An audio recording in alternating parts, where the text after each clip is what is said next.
Hello, good morning, सुप्रभात। मैं हूँ प्रतिमा पांडे और ये मैथमेटिक्स का linear equation in one variable का 5वां लेक्चर है। चौथे लेक्चर में हमने डिस्कस किया था एक्सरसाइज 2.2 के कुछ क्वेश्चन जो स्टूडेंट द्वारा ही पूछे गए थे, कुछ एग्जांपल्स थे, उनको डिस्कस किया था। और इस लेक्चर में हमें डिस्कस करना है solving equation having the variable on both side. ऐसे इक्वेशन जिसमें वेरिएबल्स जो हैं दोनों साइड हो, लेफ्ट हैंड साइड में भी हो और राइट हैंड साइड में भी हो, तो उस तरह के इक्वेशन को कैसे सॉल्व करेंगे वो डिस्कस करना है। बट इसे डिस्कस करने के पहले मैं एक छोटी सी कहानी आप लोग के साथ शेयर करना चाहती हूँ। एक्चुअली वो कहानी इसी जो सिनेरियो, प्रेजेंट सिनेरियो चल रहा है और आप लोग जिस तरह से फील कर रहे हो उसी पे है। तो ये कहानी है सर इजाक न्यूटन की। बहुत सारे लोगों ने इनके बारे में इस लॉकडाउन में पढ़ भी लिया होगा और जिन लोगों ने नहीं पढ़ा होगा वो लोग जान लें कि जैसे ये पैंडेमिक है, पैंडेमिक एपिडेमिक, ये ऐसा नहीं है कि पहली बार हुआ है वर्ल्ड में, ठीक है, हमारे देश में पहली बार हुआ है, हम लोग पहली बार इसको देख रहे हैं, ऐसा कुछ नहीं है। ये इसके पहले भी हुआ है और ये उस टाइम में हुआ था जब सर इजाक न्यूटन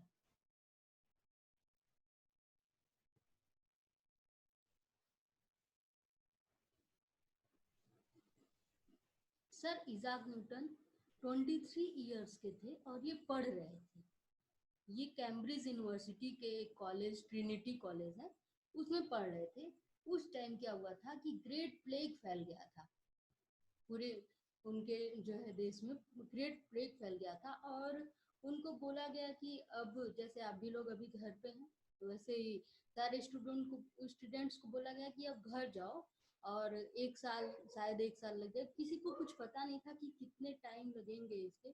और वही सेम काम था कि जब भी एपिडेमिक फैलता है तो एक ही काम किया जाता है कि सोशल, ये फर्स्ट होता है कि सोशल डिस्टेंसिंग की जाती है, किसी को किसी से मिलना नहीं है, सबको अपने घर में रहना है। This is the first thing. उसके बाद वैक्सीन और मेडिसिन वो तो सेकेंडरी चीजें हैं, लेकिन फर्स्टली जो एज ए सिविलियन के लेवल पे हम लोग करते हैं वो करते हैं कि सोशल डिस्टेंसिंग करते हैं। सो सर इजाक न्यूटन को भी यूनिवर्सिटी से अपने घर जाना पड़ा। अच्छा, घर जाना पड़ा तो ऑलमोस्ट 1 ईयर का उनका ब्रेक हुआ। 1 ईयर तक आइसोलेशन में रहे वो। एक ऐसा जो है कह सकते हैं कि कोइंसिडेंस था कि वो अपने घर में बिल्कुल अकेले थे। और वो जब बिल्कुल अकेले थे तो उस 1 साल में उन्होंने बहुत सारे एक्सपेरिमेंट कर डाले। वो 23 ईयर के जो है स्टूडेंट जो अभी पढ़ रहे थे यूनिवर्सिटी में, 1 साल के बाद जब वापस गए तो वो एक साइंटिस्ट बन गए। Are you getting? वो एक साइंटिस्ट के रूप में वापस गए। 1 साल में जितने लोग घर पे थे वो सभी ये चिंता में कि अब कब एपिडेमिक खत्म होगा, का उसके बाद क्या होगा, इकोनॉमी क्या होगी, ये वो सारी टेंशन सबको थी। लेकिन इनको 1 साल में अचीवमेंट मिला। वो अचीवमेंट जो शायद अगर एपिडेमिक नहीं आता और वो खुद को इस तरह से आइसोलेट नहीं कर पाते, जो कि नॉर्मल डेज में नहीं कर सकते हैं। आप खुद को एकदम आइसोलेट नहीं कर सकते हैं नॉर्मल डेज में। आपको कभी ना कभी बाहर जाना ही होगा, कुछ ना कुछ काम करना ही होगा। लेकिन इस तरह का जो था वो उनके लिए अपॉर्चुनिटी बन के आया। और उन्होंने, मैं इस पे बात क्यों कर रही हूँ कि उन्होंने मैथ्स में भी अपना बहुत सारा, मैथ्स में कैलकुलस एंड बहुत सारे एरिया में उनका एक्सपेरिमेंट आया। फिजिक्स में एक्सपेरिमेंट हुआ, फिजिक्स में ऑप्टिक्स में एक्सपेरिमेंट किया उन्होंने, प्रिज्म पे एक्सपेरिमेंट किया। एंड वो कहानी जो आप लोग अक्सर मजाक में करते रहते होंगे कि जो है वो एप्पल गिरता नहीं और वो न्यूटन को दिखता नहीं, तो शायद आज ग्रेविटेशन वाला चैप्टर नहीं होता। तो वो जो एप्पल गिरा था और न्यूटन को दिखा था, वो जो एप्पल गिरा था पेड़ से और न्यूटन को दिखा था, वो उसी टाइम में, ऐसा तो है नहीं कि वो कैम्ब्रिज यूनिवर्सिटी में थे और एप्पल कहीं नहीं गिरता था और कहीं किसी को नहीं दिखता था। नहीं, ऐसा नहीं है। एप्पल तो हमेशा गिरता था, कोई भी चीज है वो गिरेगी ही अगर पेड़ से है।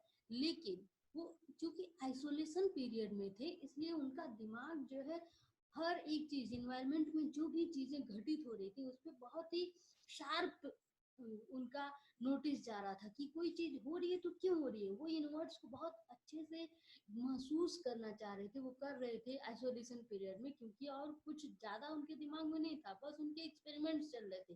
पूरे यूनिवर्स में जो चीजें उनके आसपास हो रही थी वो बस देख रहे थे कि एक्चुअली ये क्यों हो रहा है। तो उस वक्त जब एप्पल गिरा तो उनके दिमाग में आया कि ये नीचे ही क्यों गिरा, ये ऊपर चला जाता, ये साइड में चला जाता, कहीं भी चला जाता। इसको तब, क्योंकि तब ग्रेविटी आया नहीं था, ग्रेविटी का कोई थ्योरी था नहीं कि कोई भी चीज है वो नीचे, क्योंकि अर्थ अट्रैक्ट करता है इसलिए वो नीचे गिरता है। तो उस वक्त उनके दिमाग में आया कि ये नीचे ही क्यों गिरा। सो ये सिंपल सी बात है कि मैं बस ये बताना चाह रही हूँ कि जो टाइम, क्योंकि अभी देखिए एपिडेमिक चल रहा है और वो कितने दिन तक चलेगा, आपके स्कूल्स रीओपन कब तक होंगे ये कुछ श्योर नहीं है, ठीक है। तो इस जो टाइम पीरियड है उसको एज ए अपॉर्चुनिटी समझकर कुछ नया एक्सप्लोर करिए। बहुत सारे स्टूडेंट्स कर भी रहे हैं, बहुत सारे क्वेश्चंस मुझे भेजते हैं। और भी आप जो है अपने अंदर कुछ कोई भी चीज, अपने सराउंडिंग्स को देखिए, और जिस भी एरिया में आप अपने आप को डेवलप कर सकते हैं उस एरिया में अपने आप को डेवलप करिए। और हाँ बिल्कुल मैं कहना चाहूंगी कि सर इजाक न्यूटन के बारे में थोड़ा सा आप लोग खुद गूगल करिए, क्योंकि अब तो मोबाइल से ही पढ़ रहे हैं आप लोग, तो उनके बारे में खुद गूगल करिए और जरा देखिए कि उन्होंने लॉकडाउन पीरियड में क्या क्या किया है। So let us start our mathematics chapter. So अपने टॉपिक पे आ जाते हैं और हमारा टॉपिक है कि solving equation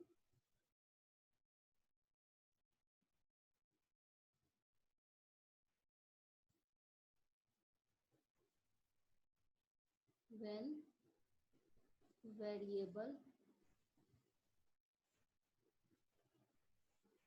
is on both side। okay, when variable is on both side।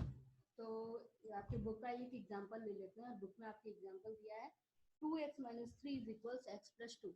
मान लिया कि एक ऐसा कोई हमारे पास इक्वेशन है 2x minus three is equals to x plus to.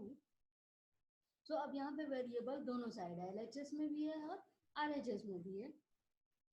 तो इस तरह के इक्वेशंस को कैसे सॉल्व करेंगे, तो इसमें भी सिंपल सी बात है कि वही प्लस माइनस हम कर सकते हैं, सेम जो चीज लेफ्ट हैंड साइड में सबट्रैक्ट करेंगे वही राइट हैंड साइड में सबट्रैक्ट करेंगे। इक्विलिब्रियम का फार्मूला मैंने बताया था। तो इसमें सिंपल क्या करना होता है कि हमें जो है लेफ्ट हैंड साइड में वेरिएबल सब रखने होते हैं, मतलब राइट हैंड साइड से जो भी वेरिएबल है उसको खत्म करना होता है। तो खत्म करने के लिए क्या कर सकते हैं, x को दोनों साइड में सबट्रैक्ट कर दें। तो 2x minus three is equals to x plus two minus x.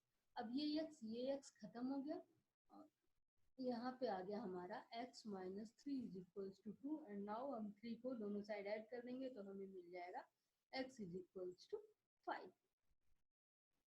I hope ये चीज आपको क्लियर हो गई होगी, काफी सिंपल है। कुछ और भी एग्जांपल्स हैं? अच्छा एक और एग्जांपल है, देख लेते हैं। 5x plus 7/2 is equals to 3/2x minus 14। 5x plus 7, फिर से वही कि वेरिएबल दोनों साइड है, एलएचएस में भी है और आरएचएस में भी है, और हमें करना है कि सारे वेरिएबल्स को एलएचएस में लेके आना है। तो 5x क्या करें, 3/2 से 3/2x दोनों साइड सबट्रैक्ट करें, plus 7/2 minus 3/2x is equals to 3/2x minus 14 minus 3/2x। ये कैंसिल हो गया, खत्म इधर वेरिएबल। नाउ ये दोनों वेरिएबल हैं, ये इनको एक साथ लेके आए और ऐड कर लें। 5x minus 3/2x plus 7/2 is equals to minus 14।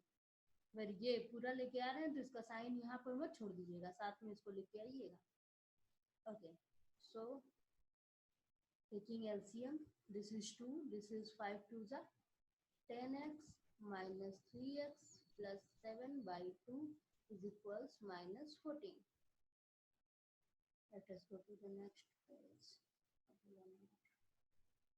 10x minus 3x. This is 7x by 2 plus 7/2 is equals minus 14. 7/2 को यहाँ से हटा भी सकते थे अभी. चलिए अब हटा देते हैं. 7/2 को हम दोनों साइड सब्ट्रैक्ट करेंगे तो यहाँ खत्म हो जाएगा और यहाँ आएगा minus 7/2. So we have 7x/2 is equals to minus 14 minus 7/2. 7x/2. Now solve it. LCM आ गया 2.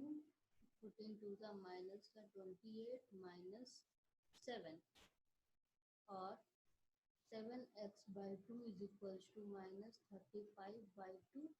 Now अब 2 यहाँ डिवाइड में है तो अगर दोनों साइड मल्टीप्लाई करेंगे तो 2 खत्म हो जाएगा इस साइड से और यहाँ पे मल्टीप्लाई हो जाएगा.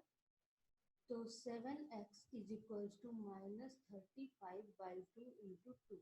नाउ 7 मल्टीप्लाई में है तो दोनों साइड डिवाइड करेंगे तो यहाँ से 7 खत्म हो जाएगा. सो x is equals minus 35/2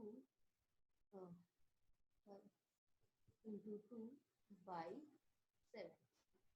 So 2 से 2 ये कैंसिल हो गया and 7 5 है.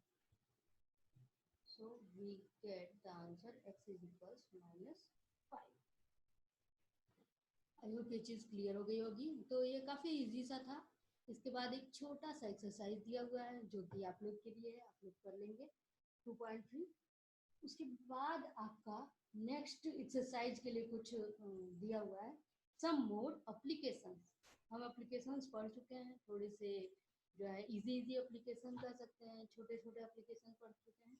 अब कुछ थोड़े से कॉम्प्लिकेटेड नहीं कहेंगे. थोड़ा सा लेवल बढ़ा के एप्लीकेशन बताया गया है. तो एक उसका भी हम बता देते हैं. एग्जाम्पल के क्वेश्चन ये लेते हैं. एग्जाम्पल नंबर हम 14 आपके साथ डिस्कस कर रहे हैं. एग्जाम्पल 14. एग्जाम्पल 14 है. बुक में आप देख लीजिए. The digits of 2 digit number differ by 3. यहाँ पे बोल रहा है कि एक 2 डिजिट नंबर है उसके डिजिट्स 3 से डिफर कर रहे हैं. जैसे अगर आप 26 ले रहे हैं तो ये 2 डिजिट नंबर है. 36 ले रहे हैं तो ये 2 डिजिट नंबर है. तो ये डिजिट्स की बात कर रहा है. एक एक डिजिट. ठीक है.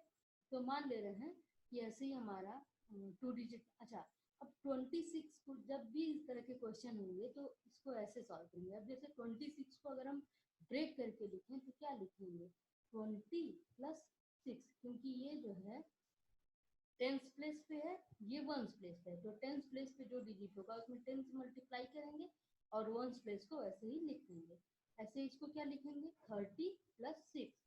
तो अगर हम बोले कि हम जो डिजिट ले रहे हैं 2 डिजिट नंबर का वो एक x है और दूसरा y है. तो उसको हम कैसे लिख सकते हैं x क्योंकि टेंस प्लेस पे है तो 10x प्लस y ये हमारा 2 डिजिट का नंबर हो जाएगा. ओके. ना फिर से क्वेश्चन पढ़ते हैं. The digits of 2 digit number differ by 3.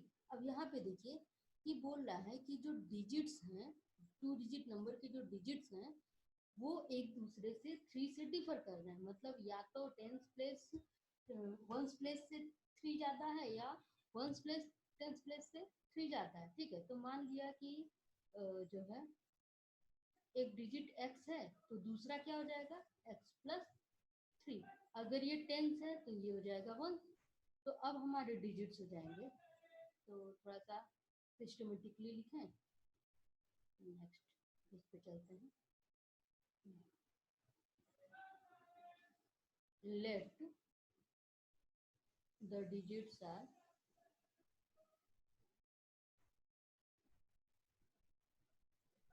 एक x है तो दूसरा हो जाएगा x प्लस 3. सो अच्छा आप यहाँ पे x प्लस 3 और x भी ले सकते हो. कुछ भी लोगे. जब आपके आंसर आएंगे तो आप उसको मैं आंसर में बताऊंगी आपको उसको इंटरचेंज करना होगा. So the number will be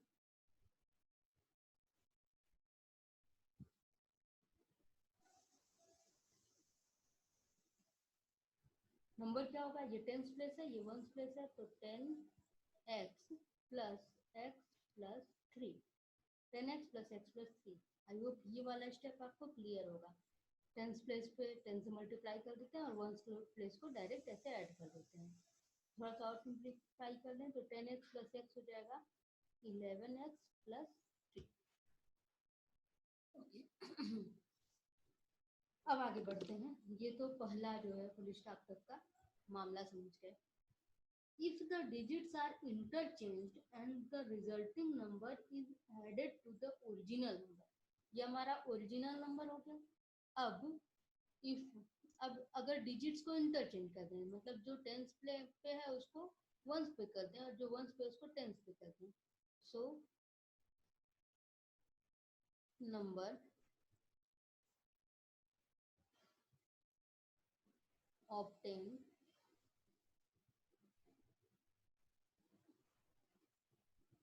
by interchanging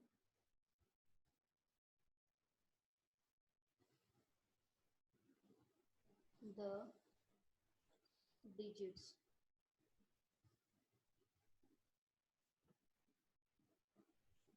तो अब क्या हो जाएगा, हमने इंटरचेंज कर दिया तो हो जाएगा 10 into x plus three plus x.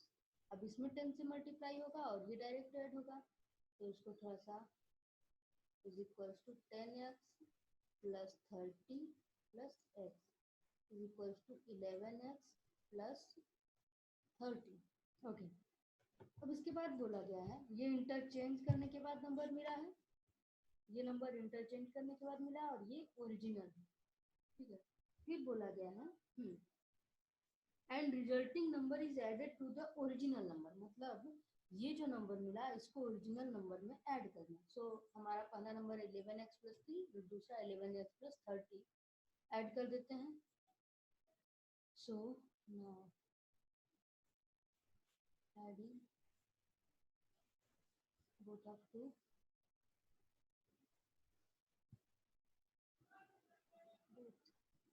adding both we get क्या हो जाएगा, 11x प्लस थ्री था और दूसरा था 11x प्लस 30, वी गेट 143। ये ऐड कर लिए, ये आ गया, ठीक है। इसको थोड़ा सा और सॉल्व कर दें, 11x प्लस 11x 22x और प्लस 33। अब according to question 22x plus 33 इनको ऐड करने पे जो मिल रहा है वो है 143। सो फिर से वही 33 को दोनों साइड सब्ट्रैक्ट करेंगे तो 22x is equal to 143 minus 33, this is और 22x इज इक्वल टू 110 और x is equal to 110 by 22, 110 by 22 so x will be equal to 5। अब x 5 हो गया तो x प्लस 3 क्या हो जाएगा, 8 हो जाएगा। सो द नंबर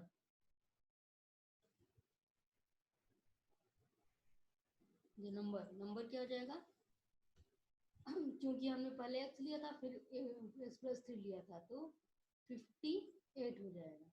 लेकिन यहाँ पे डिफरेंस बोला था ना, ये तो बोला नहीं था कि जो है वंस डिजिट ही ज्यादा है, टेंस डिजिट ज्यादा नहीं हो सकता है, तो इसलिए नंबर 58 भी हो सकता है और 85 भी हो सकता है। दूसरे कंडीशन में 85 होगा तब जब हम टेंस डिजिट को x प्लस थ्री लेंगे और वंस डिजिट को x लेंगे। आई होप ये वाला पॉइंट क्लियर होगा, क्योंकि हमने क्या है, देखिए फर्स्ट इस कंडीशन में हमने क्या लिया है, टेंस डिजिट x लिया है और ones digit x plus three लिया है, तो यहाँ पे हमको 58 मिल रहा है। लेकिन जब हम यहाँ पर बोलेंगे कि let the digits are x plus three and x, तो हमको जो मिलेगा वो नंबर मिलेगा 85। तो इसलिए इस तरह के क्वेश्चंस में दो आंसर आते हैं, 58, 85। आई होप ये चीज क्लियर हो गई होगी आपको।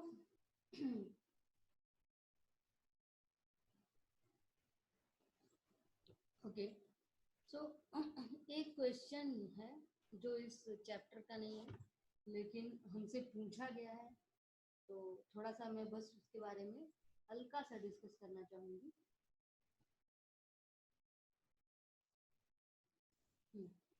तो ये क्वेश्चन पूछा गया मुझसे, an alternate and shorter form of long division. ये आर एस अग्रवाल का आई थिंक क्वेश्चन है, और आपका जो पेज नंबर है वो 6.13 है। ये इस पे जो है थोड़ा सा कॉन्सेप्ट दिया गया है कि जैसे अगर हमको ये पॉलिनोमियल है, ये बिल्कुल उस चैप्टर से नहीं है, सो प्लीज वो चैप्टर जो है उस चैप्टर का लेक्चर यहीं तक खत्म हो गया। ये एक्स्ट्रा क्वेश्चन पूछे गए थे तो इसलिए मैं बता रही हूँ। तो ये मान लिया आपका एक पॉलिनोमियल है, इसको डिवाइड करना है x माइनस टू से। एक तो ट्रेडिशनल मेथड होता है x माइनस टू से जैसे डिवाइड करते हैं, और सिखाया जाएगा आपको क्लास 8 में, वैसे डिवाइड कर सकते हैं। दूसरा एक मेथड होता है जो थोड़ा जो है आसान होता है, या यूं कहिए कि शॉर्ट होता है, आसान तो पता नहीं लेकिन शॉर्ट होता है, उसको आप डायरेक्ट कर सकते हैं। और मैं बस थोड़ा सा बताने की कोशिश कर रही हूँ, अगर आप कैच कर पाए तो। सो इसको क्या लिखेंगे, हमें डिवाइड करना x माइनस टू से। सो हमने लिखा है इसको x माइनस टू, यहाँ पे लिख दिया। ठीक है, पहले फर्स्ट टर्म से हम मैच करेंगे। यहाँ x क्यूब है और यहाँ है ये x, दो पावर का डिफरेंस है, कोफिशिएंट इसका भी 1 है इसका भी 1 है, तो कोई बात नहीं, तब तो ठीक है। बस मतलब एक्स स्क्वायर, अगर हम इसमें इस x में एक्स स्क्वायर से मल्टीप्लाई कर दें तो हमारा फर्स्ट टर्म मैच कर जाएगा, तो यहाँ पे लिख दिया हमने एक्स स्क्वायर। अब देखते हैं, अब फिर से मैच करते हैं, x square into x, x cube, पहला टर्म सेटिस्फाइड। फिर दूसरे टर्म पे चलते हैं, x square into minus two, तो हमको मिल गया यहाँ पे माइनस टू एक्स स्क्वायर। लिखते चलिए, माइनस टू एक्स स्क्वायर मिल गया, और हमें चाहिए कितना, माइनस फोर एक्स स्क्वायर। ठीक है, तो मतलब कितने की कमी है, हमें कमी है माइनस टू एक्स स्क्वायर की कमी है। फिर से यहाँ पे पहले लिख दीजिए x माइनस टू, जिससे डिवाइड कर रहे हैं वो यहाँ पे ऐसे लिखता जाएंगे, और बात यहाँ कोफिशिएंट इसके हिसाब से मैच होते जाएंगे। अब देखिए, माइनस टू एक्स स्क्वायर यहाँ से मिला, अब यहाँ पे जो भी हम रखेंगे प्लस या माइनस, उसको इसमें मल्टीप्लाई करेंगे तो हमारा इससे मैच करना चाहिए। तो अगर हम माइनस टू एक्स यहाँ पे रख देते हैं, माइनस टू एक्स, तो minus two x into x, minus two x square, यहाँ पे लिख दिया माइनस टू एक्स स्क्वायर, हो गया minus four x square. Second term भी हमारा मैच कर गया। ओके, फिर अब चलते हैं, फिर इसको मल्टीप्लाई करते हैं इससे, थर्ड टर्म से, minus two x into two, तो ये हो गया हमारा प्लस का फोर एक्स, लेकिन हमें चाहिए कितना, माइनस का सेवन एक्स। फिर से ये काम तो हमें हमेशा करना है, माइनस एक्स माइनस टू, जिससे डिवाइड करना है वो ब्रैकेट में लिख देना है। ये वाली चीज यहाँ पे बीच में क्या फिल होगा वो बदलेगा। अच्छा, हमारे पास है फोर एक्स और हमें चाहिए माइनस का सेवन एक्स, तो हम किस चीज से यहाँ पे क्या लिखें, अच्छा ये यहाँ पे भी ध्यान दीजिए, एक्स स्क्वायर, अब उसके बाद एक्स की जो है पावर्स हैं घटते जाएंगे, यहाँ एक्स स्क्वायर है, यहाँ एक्स आया, तो अब यहाँ पर एक्स नहीं आएगा, टू वन जीरो, अब यहाँ पर केवल कांस्टेंट आएगा। तो क्या कांस्टेंट यहाँ पर होना चाहिए, जस्ट मिनट,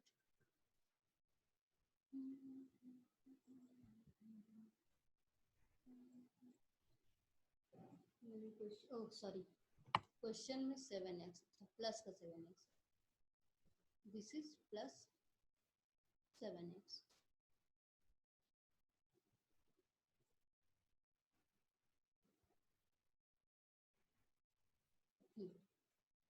ये प्लस का सेवन एक्स है।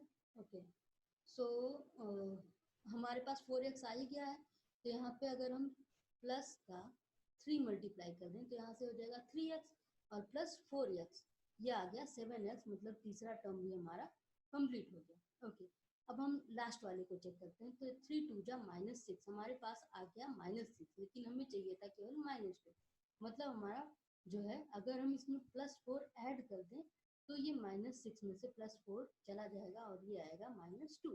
सो ये प्लस फोर जो है ये ऐड करना है। आई होप ये आपको क्लियर हो गया होगा।